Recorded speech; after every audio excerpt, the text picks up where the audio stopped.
Hii hapa ni talaka. Nimechoka kuishi na wewe. Naomba usaini hapa.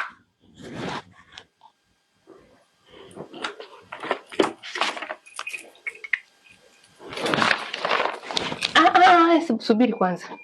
Ukisaini hapo, naenda na gari. Sawa, haina shida.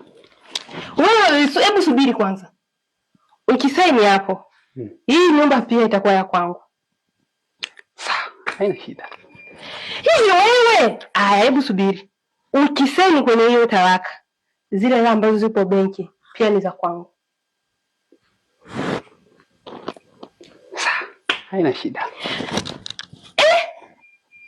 Kwa hiyo wewe usomi au hujafanya chochote au ulizi ni kwa nini una sign? Si ndio? Ina maana unipendi huko ndani?